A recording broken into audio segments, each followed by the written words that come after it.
We meet tonight on the brink of a major conflict in Ukraine. The diplomacy we urged on the 17th of February is failing. The territorial integrity and sovereignty of Ukraine stands breached. The Charter of the United Nations continues to wilt under the relentless assault of the powerful. In one moment, it is invoked with reverence by the very same countries who then turn their backs on it in pursuit of objectives diametrically opposed to international peace and security. In the last two meetings on the situation in Ukraine and the buildup of forces by the Russian Federation, Kenya urged that diplomacy be given a chance. Our cry was not heeded, and more importantly, the Charter's demand for states to settle their international disputes by peaceful means in such a manner that international peace and security and justice are not endangered has been profoundly undermined.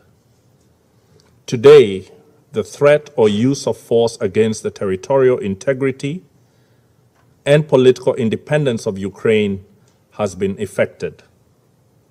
Kenya is gravely concerned by the announcement made by the Russian Federation to recognize Donetsk and Luhansk regions of Ukraine as independent states. In our considered view, this action and announcement breaches the territorial integrity of Ukraine. We do not deny that there may be serious security concerns in these regions, but they cannot justify today's recognition of these regions as independent states, not when there are multiple diplomatic tracks available and underway that have the ability to offer peaceful solutions. Mr. President,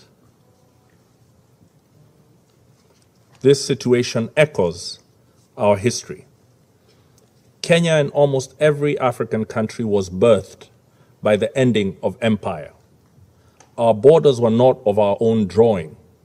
They were drawn in the distant colonial metropoles of London, Paris, and Lisbon, with no regard for the ancient nations that they cleaved apart. Today, across the border of every single African country live our countrymen with whom we share deep historical, cultural, and linguistic bonds. At independence, had we chosen to pursue states on the basis of ethnic, racial, or religious homogeneity, we would still be waging bloody wars these many decades later. Instead, we agreed that we would settle for the borders that we inherited, but we would still pursue continental political, economic, and legal integration. Rather than form nations that looked ever backwards into history with a dangerous nostalgia, we chose to look forward to a greatness none of our many nations and peoples had ever known. We chose to follow the rules of the Organization of African Unity and the United Nations Charter, not because our borders satisfied us, but because we wanted something greater, forged in peace. We believe that all states formed from empires that have collapsed or retreated have many peoples in them yearning for integration with peoples in neighboring states. This is normal and understandable. After all, who does not want to be joined to their brethren and to make common purpose with them?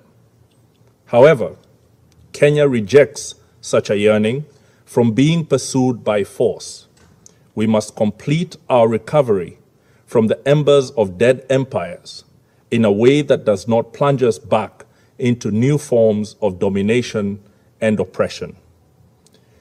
We rejected irredentism and expansionism on any basis, including racial, ethnic, religious, or cultural factors.